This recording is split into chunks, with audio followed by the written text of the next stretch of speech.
One of the reasons I started this channel was because of the AYN Odin Pro. I was really excited to have a device that could do Dreamcast, Gamecube, and eventually PlayStation 2, and I was playing it all the time. This is what happened when the Retroid Pocket 3 Plus came out. There was something about this I really enjoyed when it arrived. Even though the Odin Pro is essentially better in every regard, the 3 Plus is small, light, and the power it had was actually good enough for the GameCube and PS2 games I was playing at the time. I ended up doing a bunch of mods to it, including a case die and adding PlayStation Vita buttons to it, and I love how it looks and feels. The form factor brought nostalgia, and for some reason that really made me enjoy thinking about it as a PSP device, and it is still an amazing PSP emulation system for anybody considering getting one even now. Then, at the end of last year, the base Odin 2 arrived. In my review, I said that this was better than the Odin Pro in pretty much every regard, and the power it has is so compelling that I don't see any Android device knocking this from the top spot anytime soon. This is what happened when the Retroid Pocket 4 Pro arrived. The point I'm trying to make here is that for an extra $100 you can get an Odin 2. And it's not just because of its crazy good Snapdragon Gen 2 chip and incredible value. I'm a big fan of the design and quality of its build. I feel like it's such a huge step up over its predecessor, and I'm still excited about playing games on it. But for $200 you can get the Retroid Pocket 4 Pro. And I think the two things really going for this are its price and that it's very pocketable. But I'm genuinely starting to wonder why someone looking for a device like this wouldn't just buy its $150 weaker variant, the standard Retroid Pocket 4. First, let's address that the improvements they've made to the 4 over the 3 model are immediately noticeable. Basically, all the buttons feel nicer, the triggers are now analog instead of the digital switch-like triggers the 3 had before. The analog sticks are Hull sticks and are similar to the Odins with a nice amount of movement to them, even if they feel a little tall for a device as small as this. And the system buttons have been moved to better locations with the addition of a dedicated back button. The plastic is a little different as well. Maybe the other RP4 shells are different, but the black model is not as smooth as the 3's shells. I personally don't like it as much as the 3's transparent shell, which I dyed, and the 3's solid color shells are a lot smoother. But with its upgraded hardware, the 4 is basically better in every way than the 3, besides a small amount of additional weight. So since they basically look the same, have the same size, and a similar feel, the 4 comes out on top as an overall upgrade. But this is where I start to think as a customer more than a reviewer. Do I love the 4 Pro? Am I happy that I spent $200 on it? And this is an answer that might surprise you. I think I would have been happier with the base model over the Pro. Now I know some of you will be thinking, what the hell are you talking about? The Pro is obviously better, so get the Pro. My review would say, yeah, 100%. You have more power, you're basically guaranteeing to play all of your GameCube and PlayStation 2 games you want, and you're future-proofing potential Switch emulation as Yuzu is being updated all the time. So there's a lot there that might be more playable in the future. But as a customer, for $200, I personally want something with a 1080p screen, perhaps slightly larger. I want something that feels a little bit more premium. For $50 less, I could get the base model of the 4 and know I'd still get to play a large amount of GameCube and PlayStation 2 games I want, and I'd accept that Switch emulation is very demanding, so I'd be limited to play some indie and 2D games, but at least they'd play decently enough. And I'd feel very satisfied with my purchase. Also, the base Retroid Pocket 4 uses Android 11, and moving around files from one system to another with a PC is just way simpler for some emulators compared to Android 13. So that's my hot take for the day, but we are here for a review of the Pro model, so let's jump in and have a look at what this can do. As I turn it on, you can see that I have set it up with Pegasus again. This is my go-to front end. And when I scroll from the top, got a couple of buttons here. One is performance. We can switch between 3 different settings, and high performance is going to make the console go as powerful as possible. And the fan we can set between smart and sport. So sport is just basically going to be on, and smart will vary depending on how much power the console is using to distribute the heat. And there's a few other settings there. There's a dark mode, but it does interfere with like some of the emulators that kind of like grays out, so I've turned it off for now. Floating icon, when we're in games, we can swipe from the side. You can see that we got some information here. We can look at some FPS, CPU, Celsius, and we can even speed up things by just clearing up some processes in the background. And we can do some screen mapping for Android games, which I'm not going to look into in this review. It's not something I'm personally interested in, but you know, there's a lot of Android games to get into. Settings here, we have the brightness, and if we go all the way to the bottom, you see that it gets quite dim if you need it to be so, and all the way to the top, pretty bright.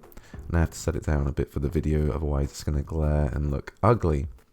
And somehow I managed to get it on 69, so whew, I left it there. Scrolling down, like I said, dark theme is a bit weird. I don't know if they fixed that on the Odin as well, but I'm just going to leave it off. Going into the system, there's an updater here, just like other handhelds we've used previously. We can check for updates. It will notify you if you're connected online, and you can update to the newest version. That's up to you. Sometimes people find weird issues. You might want to wait for an update, but you can update straight away and get the benefits of the newest changes they've done to the OS. And here are all the different settings. At the top here, I forgot to mention that there is a mini HDMI connector to connect to a monitor, so you can cast that to your screen and play. So, vibration here, low, medium, and high. At high, it's pretty good vibration actually. It's pretty strong. I left it at medium though, because you don't want to get crazy with it. And also input, we can change from digital to analog triggers. Xbox and retro, so retro is a more Nintendo style where the A button is accept. And in our input, we can check our controllers, and we see that everything is working as it should. You can go in there and change analog sensitivity if you like. That'll be helpful if you're having a problem with a certain game not quite doing diagonals properly. And in advanced, the boot music is off for some reason at the start, but that's fine, I prefer that. And we also have run script as root, so if you're looking for certain things, you might find in the community that some people have made a script. This is the saturation script that was being used a lot for the Retroid Pocket 3. It works in this. I set mine to 1.4, which gives the screen a kind of Vita-like display. And in this next section, we're just going to run through a whole bunch of retro games. Since the Retroid Pocket 3, I already covered that, and it already did so much so easily up to PSP perfectly. I'm just going to demonstrate that on this. So we're going to roll up all the way up to PSP, and then after that, we're going to check out some of the more demanding systems.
For PSP here, I just wanted to quickly demonstrate that with Outrun. I did a video about this on the Retroid Pocket 3.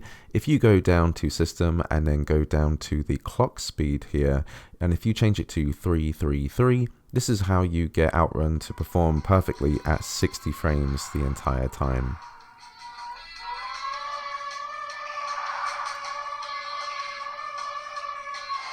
And I quickly chose Peace Walker here as I'm demonstrating a 60 FPS mod. I did a bunch of videos all about PSP on the Retroid Pocket 3, how to do 60 FPS and use other cheat codes, which is really handy.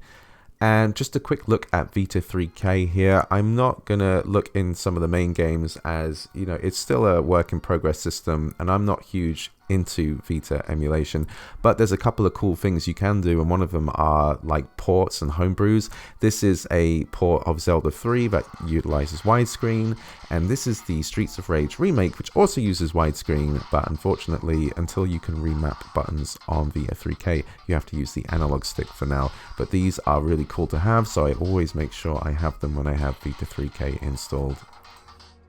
And now we can have a look at the harder to run system, starting off with 3DS. This is Citra. This is the latest Canary build at the time of this video. Just showing my settings here. We're aiming for about 2x, which is I think about closest to 720p. We're also using Vulkan, which was something that was introduced last year, which is great for a Melee GPU.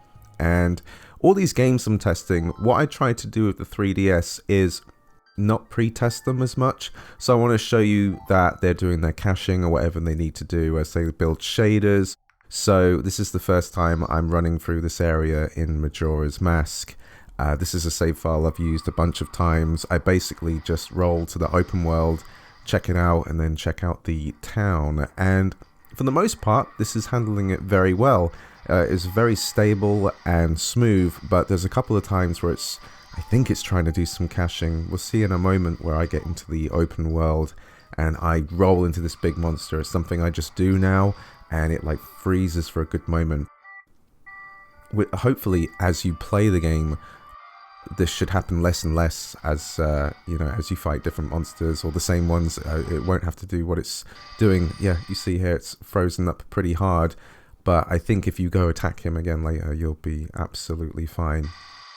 I think there's only one game that I've tested on the 3DS, which I pre-tested, which was Star Fox, because I actually tried to use, I thought I was going to use MMJ first, and the performance was not great, and then I realized that on my Retroid Pocket 3 Plus, I was using a Citra Nightly build. I think it was Citra Nightly 2020, and there was a lot of games there that are running a lot better than what I expected, so I ended up using the newest nightly build from Citra, which seems to be doing the job for the most part.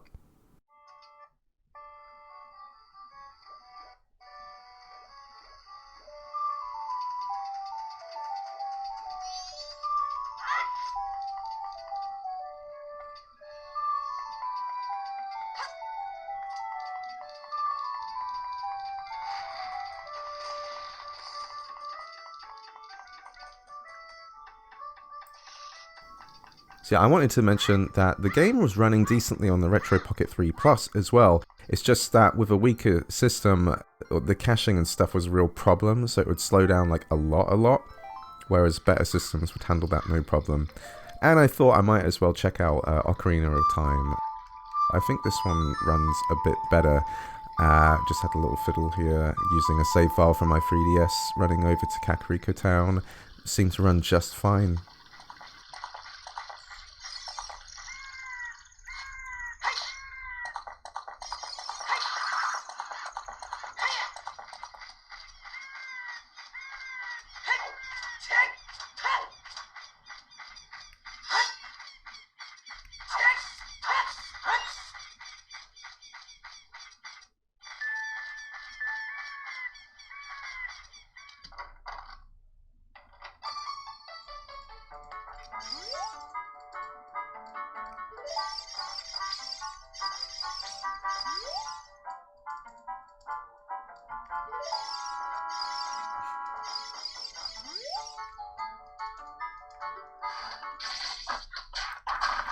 Next up we have Smash Bros. So in my testing here, it seemed pretty decent until I try and hit the smash icon. I forget what it's called.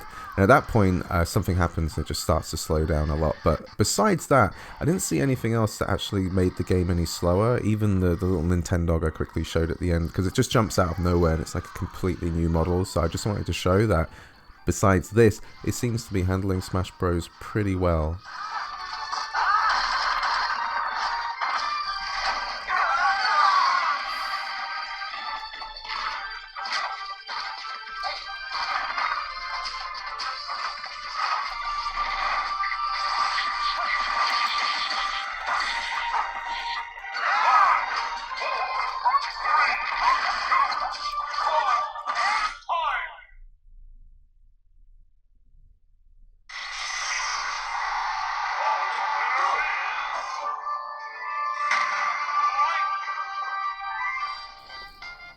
Here is Super Mario 3D Land. So with some of these games, usually I try not to test the first level if I can, because I find that you see levels later on that people don't usually test and something happens.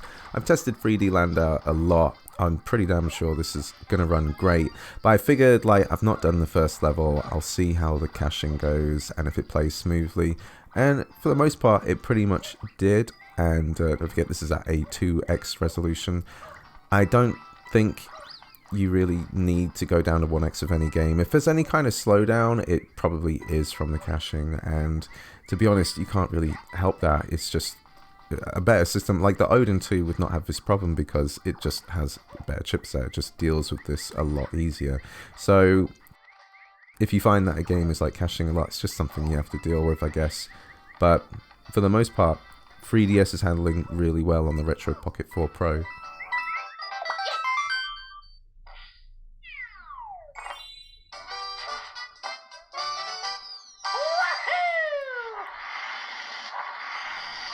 And I say for the most part because Star Fox 64 3DS just does not want to run very well. I tried it in MMJ.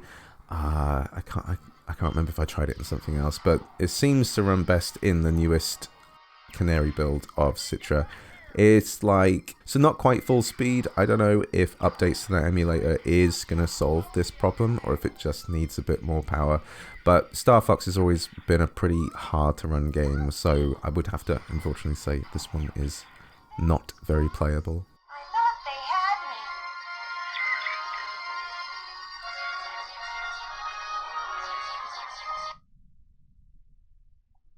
I did want to demonstrate here, actually, that going down to 1x resolution did not solve the problem. You know, just in case, if you're thinking that, it's like, is that 2x? Is 1x going to work? Nah, not really. So, might as well put it back to 2x.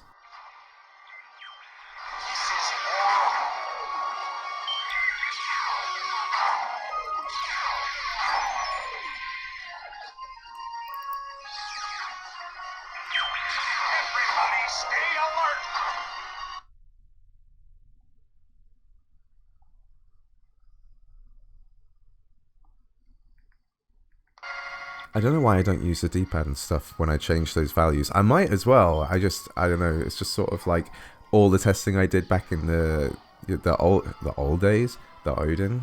I just always had them to touch stuff. So Samus Returns. This one is just one that's always ran well. It runs well on the Retroid Pocket 3 Plus. I can't remember if I have a weaker system that runs this well. Maybe the Odin.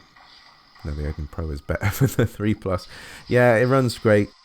I did notice that with Citra MMJ this wasn't working very well, and I was like, really? I seem to have a memory of it working really well in MMJ, but no. So I'm using Canary, and you know, there's an app called Obtainium where you can keep updated on the GitHub for the newest updates, so you don't have to keep manually looking for them and then putting the APK on your device. So you may want to do that with some of these emulators. And here's Mario Kart. Pretty sure Mario Kart ran perfectly on the 3 Plus with one of the new Canary builds with Vulcan. Same deal here. I didn't notice any problems. Seems to run pretty nice. Just run through one of the laps and it's running good.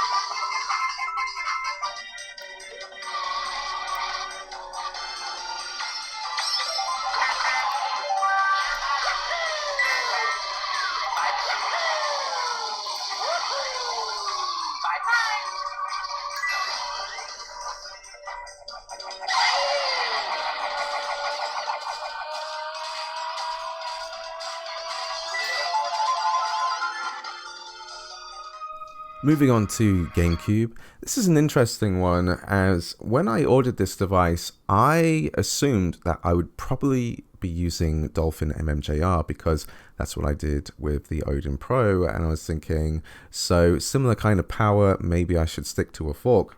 It actually turns out to be not the correct thinking really, as some of the newest Dolphin dev builds are actually handling these games really well. Just showing here that I'm using a 2x resolution for 720p because that's what the screen is, and also using a wide screen hack when I can.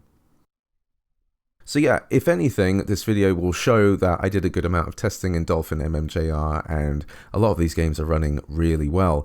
But, you know, there's problems with the performance forks, and the newest Dolphin builds will handle some things a lot better. For example, configuring the Wiimotes for Wii emulation, that's a lot easier, and also using the pointer in different games. Whereas MMJR has some like neat functions for that, but it is actually a lot better in the newest Dolphin builds.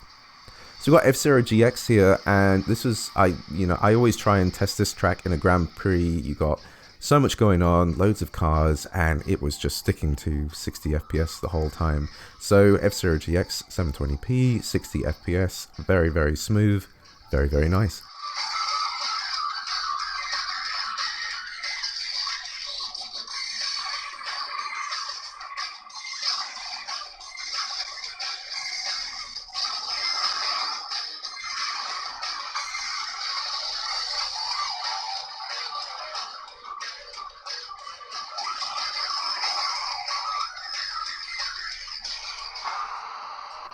Here we have Metroid Prime. I just wanted to show you the quick config here, as if I notice a little bit of stutter, what I used to do was turn on the override emulated CPU clock speed and underclock it to, I don't know, somewhere between 60 and 80%, as that seemed to help some games just smooth out a little bit. So that's what I did here, and I've done it with a couple of other games. And this is a really nice quick way of underclocking a game in MMJR, but you can actually do that per game configuration in the newest Dolphin builds. There was a couple of little stutters here and there, like when I morph balled, and I don't know if that's just a problem with MMJR. I didn't test this game in the newest Dolphin build. As I said, when I did the footage for this video, I didn't even know that people were going to be trying to use the newest Dolphin build, and then I saw somebody else trying it, and I went, oh damn, that's actually running really well now, as I think Dolphin is just better configured for devices like this now, like the chipsets they have. But either way, this is running really well in MMJR.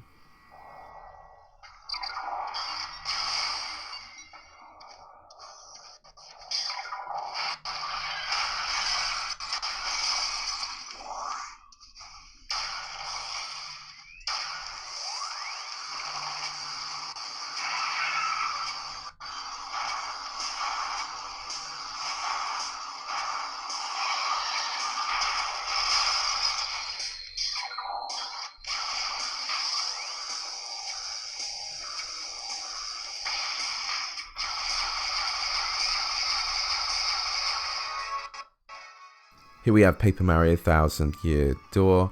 I'm always used to testing this little bit in MMJR because when the ship turns around on a weaker system, that's where the slowdown would happen and it would be really rough. I think I put a little bit of underclock there, and as the ship turns here, it's actually very, very smooth. So I only did a little bit of testing in this game, just got into the next battle, and I was like, yeah, this runs fantastic, so this looks like it's going to be a good one to play.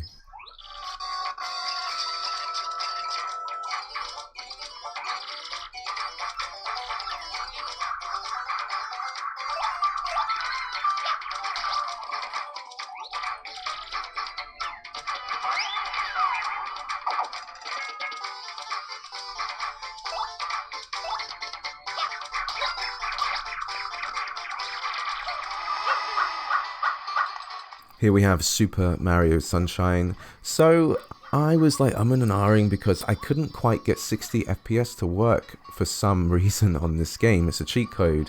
I got it from the Dolphin site, and I was like, well, I've got this to run before, like, why isn't it working? I was like, well, okay, it doesn't matter. We're just going to do a review of the device and the emulator anyway. So playing Super Mario Sunshine at 720p at 30 frames, which is its standard frame rate, and it was very, very smooth. But I do believe that this would play at 60 frames smooth, no problem. Maybe I'll get to demonstrate that another time. Maybe on the newest Dolphin build. But yeah, it's running great.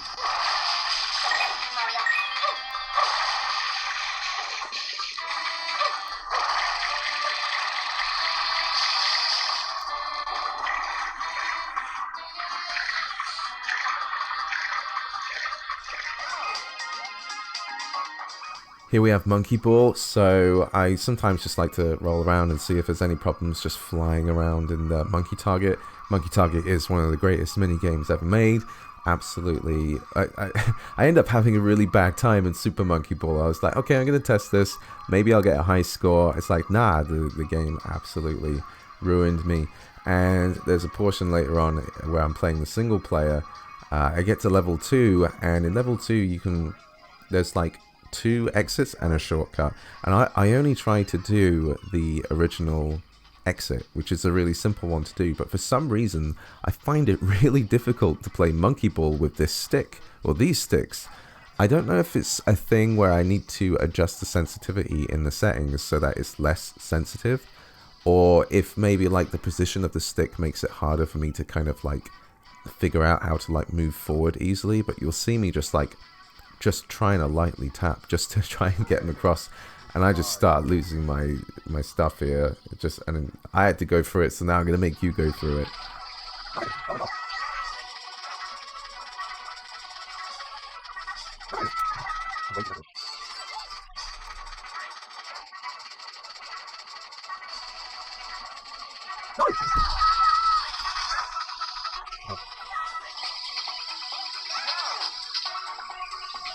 Yeah, I was getting very frustrated with the sticks in this game. That's why I put it down, and I was like using my 4 fingers. It's like, are they really that sensitive? Like, this is crazy. I'd never have this problem with Monkey Ball. I don't think I'd have this problem on the Odin, which has the same sticks. It's just a bigger device and easier to hold. I'm trying. Just go! I do, on this device in particular, I do enjoy that the D-pad is above the sticks, because when I think about playing a device like this, I do think about more retro games, PSP and stuff, which is kind of why I lean towards really enjoying the Retroid Pocket 3 Plus, and why I might lean towards the Retroid Pocket 4 base. But there's loads of power here in the Pro, so if you like this form factor, the size, but you want more power, you're going to get a lot of enjoyment out of that.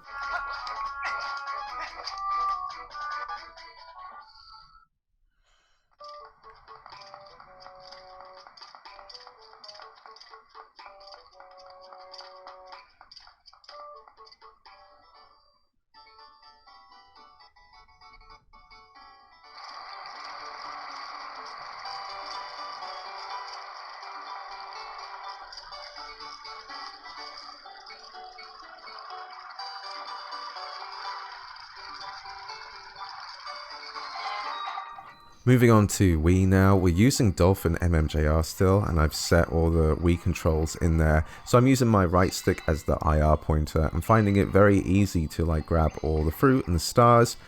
On other handhelds like the Odin Pro and the Retroid Pocket 3, there was a hack you had to turn off to make, to make the game smoother. But if you did that, the pointer would no longer work anymore. So this device has enough power to not even bother with that. You can always use the pointer and have the game run really smooth as well, which is super nice as you don't have to deal with that problem. And I was just showing in the quick config that I can set it to touch, so I can quickly touch areas of the screen if I want to do that and move the pointer away. You can do all this in the newest Dolphin dev builds, and one of the nice features they have there is an auto hide, so when you're no longer using the pointer, the cursor will disappear, which is super handy. But actually, one thing I didn't test is if I set it to upright toggle, if the pointer would disappear. That would be interesting, but still an inconvenience. It's better if it auto hides on its own. But Super Mario Galaxy 2, 720p, running absolutely amazing. It's good.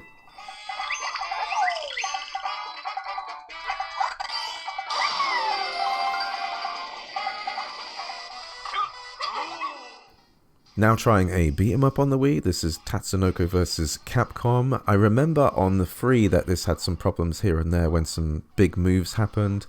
I think only a couple of times in this demonstration it slowed down a little bit, but apart from that, this is running with like the Gamecube controller in the game, so it was really easy to set up and play. I was able to do certain moves really well. The D-pad, it's a decent D-pad for fighting, and it's a good thing it's up the top there, as I'd find it difficult to use the stick for playing fighting games down there. So yeah, that works really well.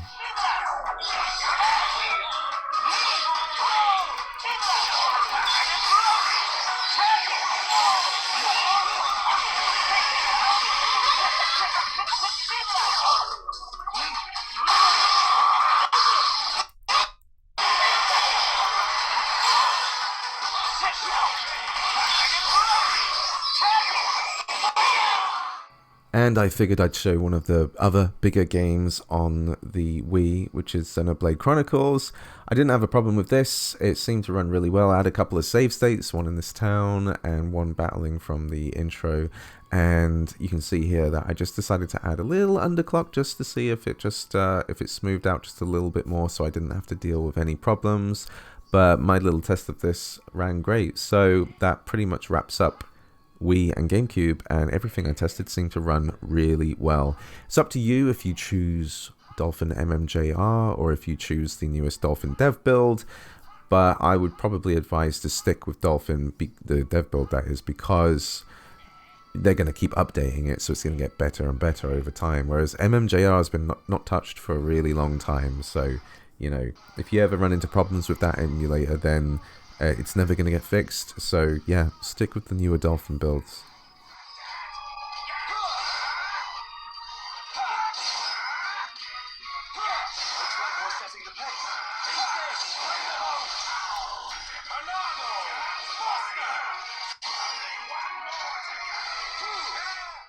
Now we're moving on to PlayStation 2. This is going to be quite a big section. I've tested a lot of games. I'm also using Never SX2 because it actually runs with the front end I'm using, which is Pegasus. And some of the things I've read is that different builds of A4SX2 that you can find have been performing a little bit differently. Using Vulkan here, I'm aiming for 2x resolution. I haven't tested the game yet where I've had to go lower than 1x. We also got widescreen ratio, enable widescreen patches, and that's pretty much it. When it comes to testing the games, the only other settings we're probably going to tweak are the hardware download mode, disabling readbacks, or maybe a little bit of underclocking. So starting off with Auto Modelista, had no problem with this. I'd picked like a track that's got some effects going on, so some rain, and it didn't drop any frames at all. A lot of these games are running very well, so I haven't found really any problems with any PS2 games I've tested so far. But I have seen some people have problems with some of the games they've tested, and that might be due to the build you have. So Never SX2 isn't one you can find easily. You have to build it yourself. There's an Aether SX2 Discord that can help with this, or you may be able to find someone on Discord who will just share it with you. But yeah, just disclaimer, this is Never SX2.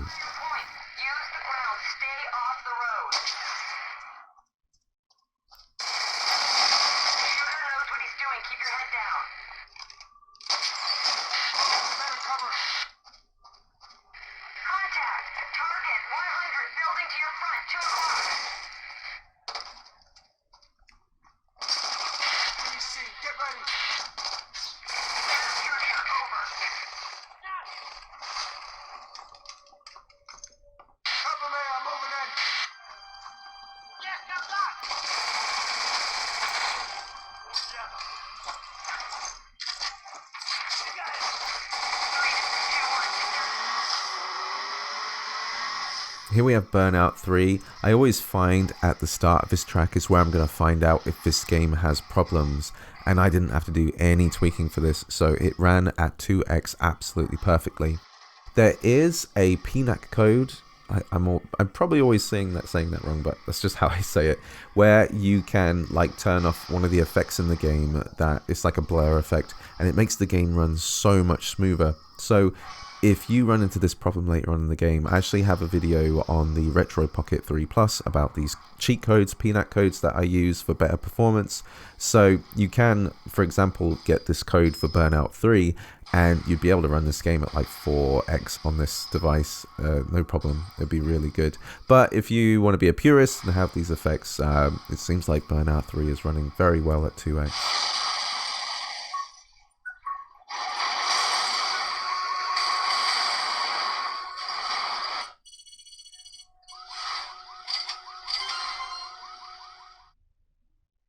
Chaos Legion is like one of my, underdog favorites on the PlayStation 2.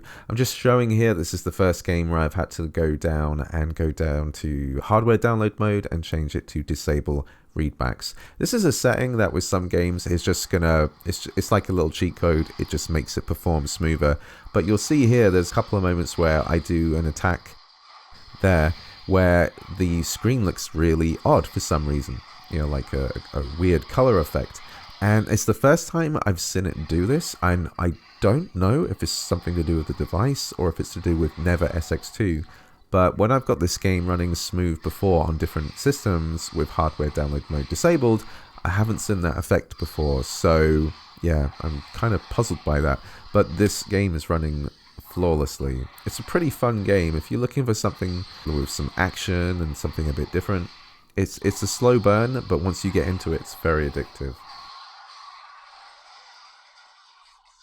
Devil May Cry 3 also running really, really well. I always find that I show like the start of this level, so I tried to run up and show some more, like this area and then Cerberus. I didn't have any problems with this either, so the only thing I found weird about this was actually playing with the stick.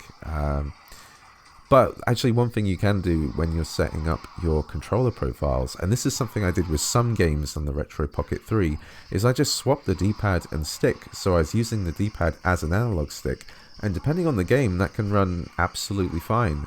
Maybe not great for Devil May Cry 3, there's a lot of push forward and back inputs to do,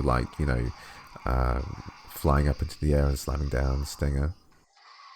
God of War 2, another game I probably should test a little bit more. I'm just not a huge God of War fan. I remember this section having problems on the Retroid Pocket 3, but with the 4 Pro, absolutely no problem. The entire thing was smooth. I didn't have any problem from this battle up until the boss fight. I think there's some sections later that might have problems, but for the most part, it seems to be running really well.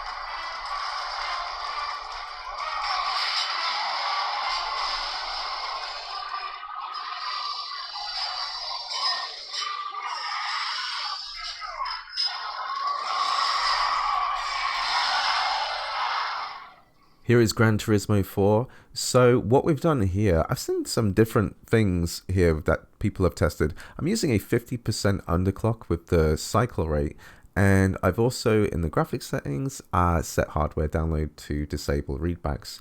And the course we're testing out is the Clubman stage route. So someone asked me to test this on the Odin 2. They said they played a lot of Gran Turismo 4, and this, I think, what they said was the hardest track to run. So I was like, okay, I'll give this a go. And with those settings, I pretty much had stable 100% throughout this entire track. And with a game like this, I always use the view where you're looking at the car rather than inside the car, because you have more to render there, so more to process. If it can handle that, then it can handle more going on. I think this first bend, there's just the tiniest dip, but apart from that, this whole track was running smoothly, and I'm just going to show you the rest of the track now.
Next up we have Metal Gear Solid 2.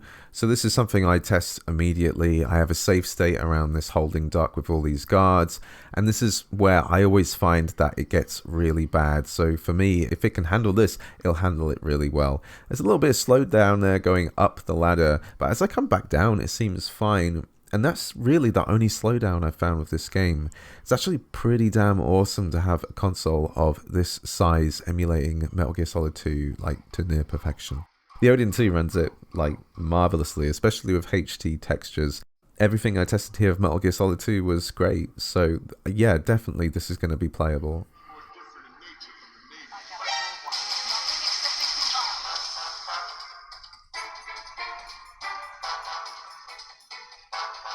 Nothing else matters to me.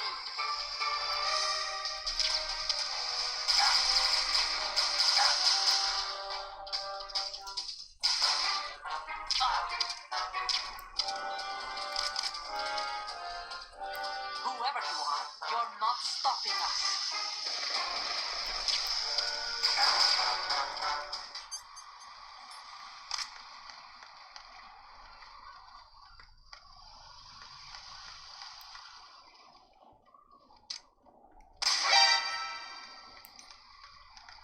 Actually, one thing I'd love to see in a newer Retroid Pocket is a couple of extra like buttons that we could map to different things. I'd really love an extra button for like fast forward toggle. So currently I have that mapped to R3 in Never SX2. Probably should put it on L3. I find that a lot of games don't really use the L3, R3 buttons. So for the most part, it's like, okay, that should work as a toggle.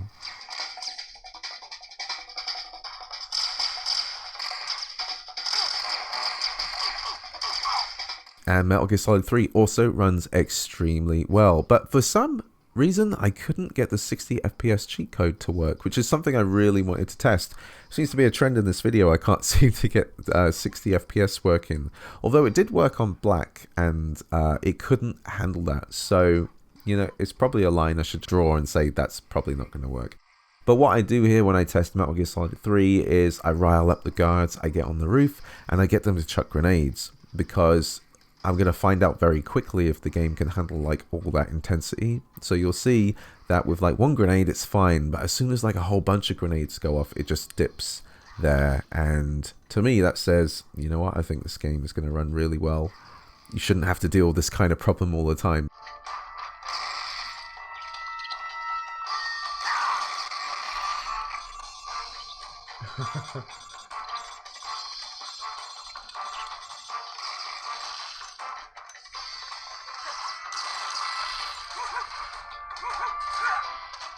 Onimusha 3 is another game that is quite difficult to run on PS2 emulation. So this intro is always like really slow, and that always surprised me. But one thing I found, I don't know this for certain, but it seems to work in different things I've tested. If you go to advanced settings in the per game config and turn on auto flush software, it's only in the per game config. If you do that, it's still red, but the numbers are actually better. And the first time I tested it, it went up to 100%. So I found that in this case, and there might be some other cases where auto flush might actually help with performance.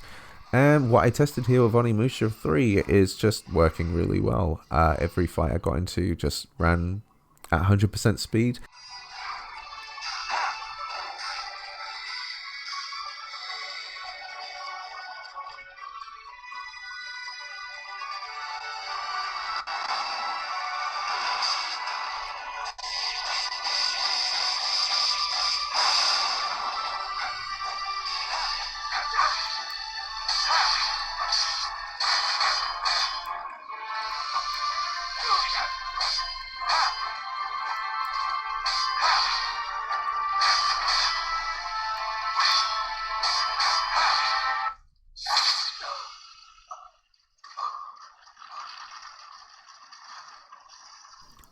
So my Shadow of the Colossus tests are a little bit dull because, so I think this is the third Colossus, or is it the fourth? It might be the fourth. But I find that when I get to this area, this part and this view is where performance dips.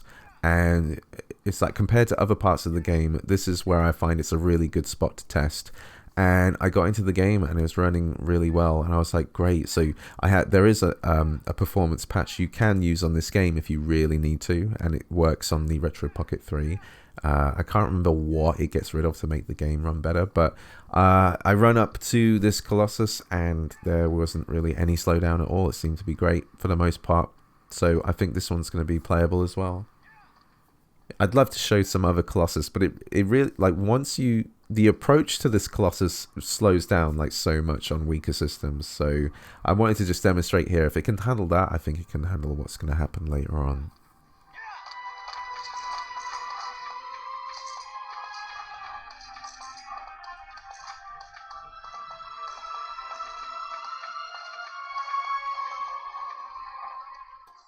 And Time Splitters 2. So this was just really smooth as well. I don't know if this is one that will run better on Dolphin. I mean, there's a lot of updates now to Dolphin, and that is ongoing. So it's a good topic, actually. It's like games that are multi-platform. So with the Odin Pro, it was really strange because Aether SX2 was making like leaps and bounds in development. So I would often say to people, like, if you want to play a game that's multi-platform, like that you think the Gamecube first, maybe you should pick PS2. So maybe things are coming full circle again, like maybe a multi-platform game that you were thinking that was on the PlayStation 2, maybe you should now play that on Dolphin. I really don't know, but it's running really well on the PlayStation 2, so if you want to play this, you're going to have a great time.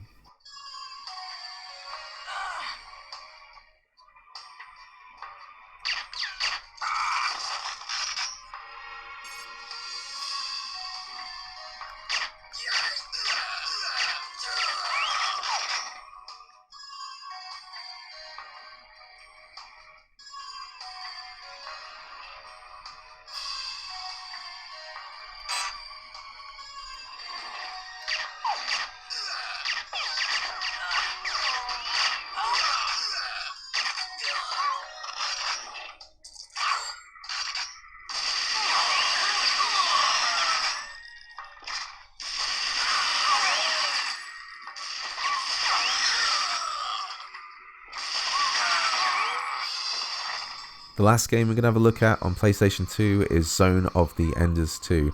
This one really surprised me, actually, because out of the gate it seems to run really well. Usually with different systems I've had to turn on GPU palette conversion, as this seemed to just make the game run really smooth. I didn't even need to do this. Even on the Neo Pocket Air, which it should be more powerful than this, I had to turn on GPU palette conversion for that game. With this I don't have to. And this fight can get pretty tense when you get in like close range with it. That's where it will drop frames. Doesn't seem to be doing it. Runs awesome.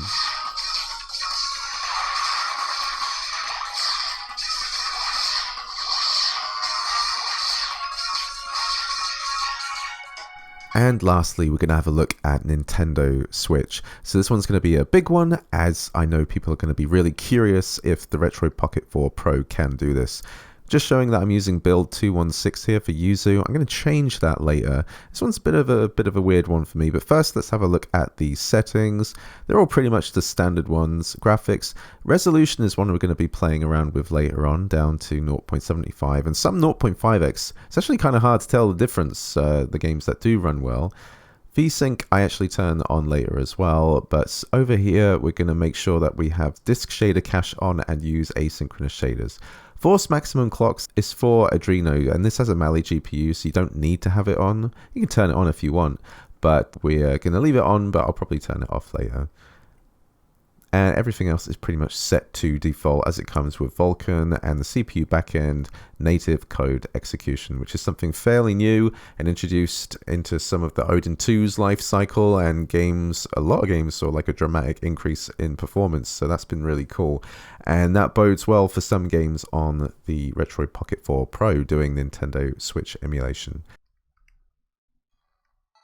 We're going to start off looking at some like simpler indie games. For example, Bloodstained Curse of the Moon 2 is a simple 2D platformer, but strangely, the sound is a slight bit off. I mean, it is chiptune, but there's something about it, and I should have probably had a look at the audio settings. There's probably something you can tweak there to make it a little bit better, but this is what we're going to be expecting with Nintendo Switch emulation.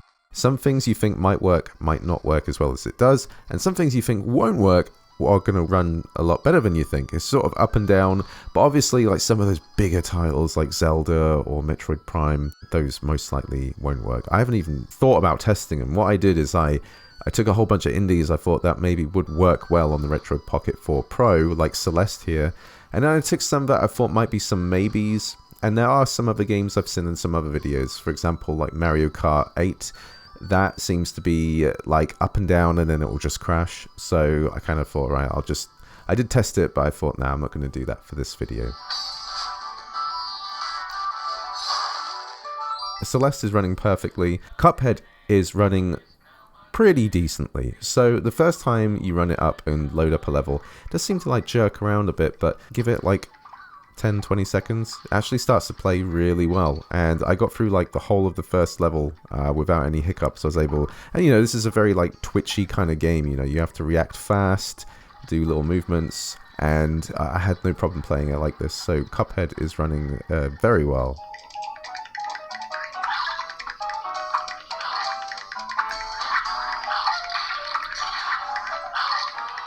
And another kind of indie kind of game, Windjammers 2. This one's fairly simple, but I remember, I think it was the Retroid Pocket 3 Plus where it wasn't working.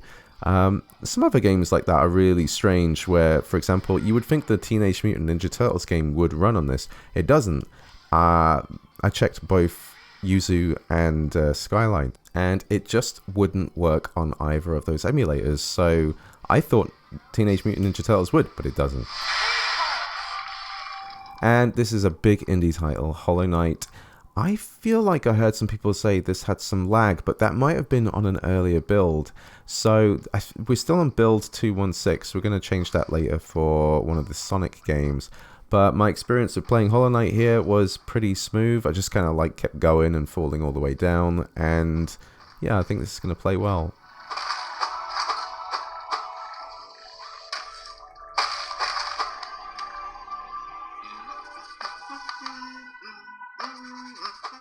And as you can see here, I've changed to the newest build at this time, which is Android 222, going to Sonic Superstars, and this just really like weirded me out, because I swear the first time I tested this game, however I set Yuzu up, I swear it was absolutely perfect. It says FPS 60 up there, and this is at 1x, but I found that the audio was a bit choppy playing this, and it just didn't feel like full 60 at times, especially going into this ring stage. I swear when I first tested this on this device, this special stage ran perfectly, so I'm not sure what's going on. It was actually, that's one of the reasons why I upgraded to the newest build, because I actually changed to 216 based on some things I read about like Super Mario Wonder working better in an older build, so I set it up that way. But yeah, there should be a way to get Sonic Superstars running like immaculate, because I swear I was playing it perfectly, but not on this video apparently. And Super Mario Wonder, at this point I have upgraded to 222, and we are running at 0.5x resolution, and it's pretty, like this level in particular is pretty smooth, like hovering sort of between 40 and 45, but averaging more on the top end. I was able to run through this level like pretty nicely, and games like this, you know, you want the speed, so I just sort of ran through the whole level and I was like, I could do another level.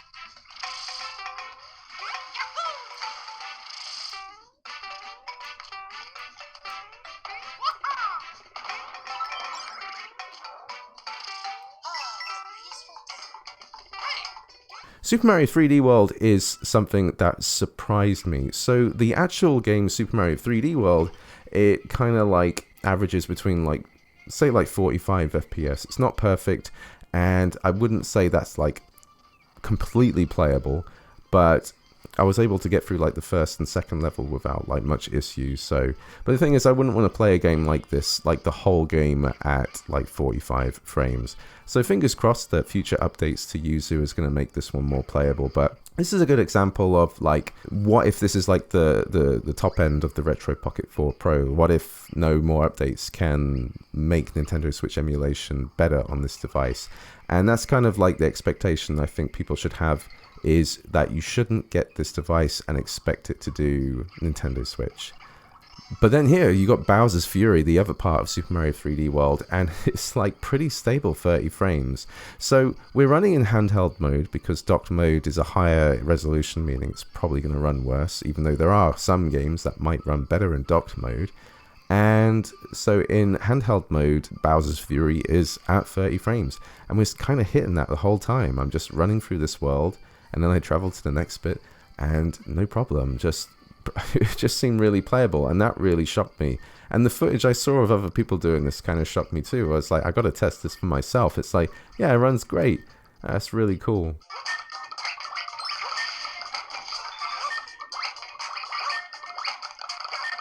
And Super Mario RPG is then, it's so weird, isn't it, that Bowser's Fury runs pretty well, and then Super Mario RPG, like, sure, it's trying to hit 60 frames, but like there's like hardly anything going on these screens.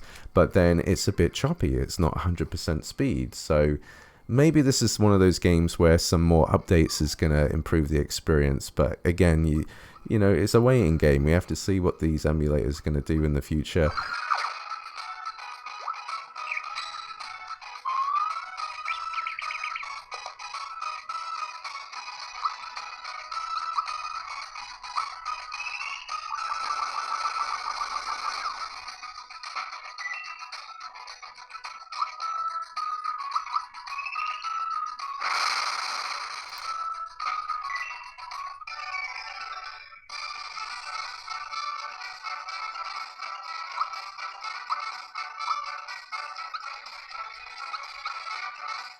And Prince of Persia, it's like, what the hell is going on? This one is like pretty steady 60 frames. It's like Super Mario RPG's not running great, but this is. This seems to be especially playable. I tried this on the Odin 2 and it worked great, and I was like, well, that's probably just because of the power. And then I try it in this, and it's like, what? It's doing this game really well? It's kind of crazy. So I haven't played this one much either, but I'm always just shocked to see how well this is playing on the Retroid Pocket 4.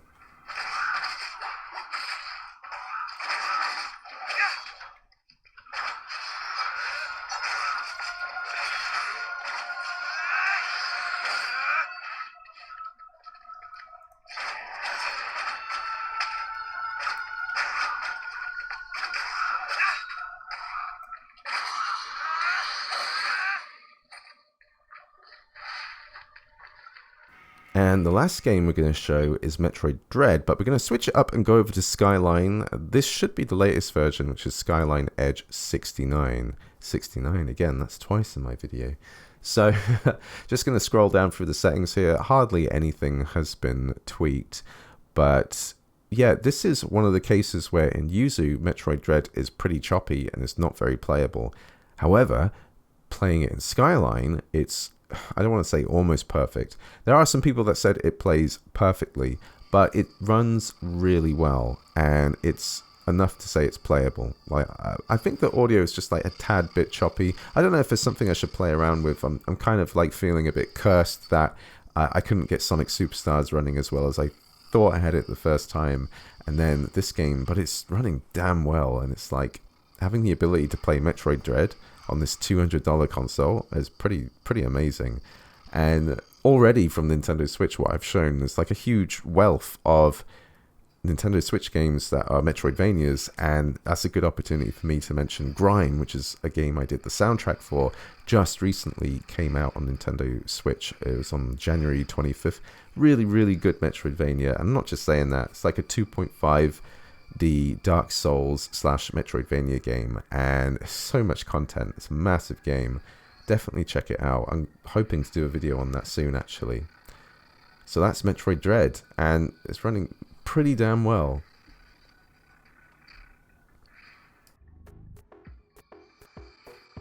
And that has been my extensive look at the Retroid Pocket 4 Pro. Loads of emulation.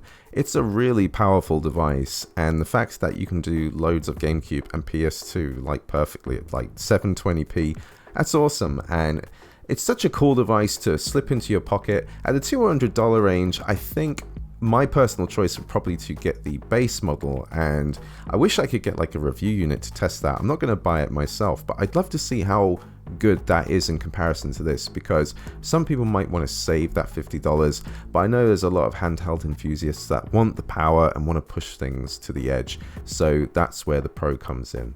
And the Retroid Pocket 3 Plus, I still love. It's so light, and there's something about holding it I still really enjoy in comparison to the 4. I like the material more. It just feels a little, I don't know, maybe I'm just used to it more, but I still love that device. I think that's a really good purchase to get for PSP emulation. I think it's on sale right now on Retroid. But both of them very, very cool. The Retroid Pocket 4 Pro, it's pretty damn good. And if you don't want to push the extra money to $300, you're going to get a lot of value out of this. So, if you like this video, please give it a like, hit the bell icon, and I'll see you all in the next one. Bye bye.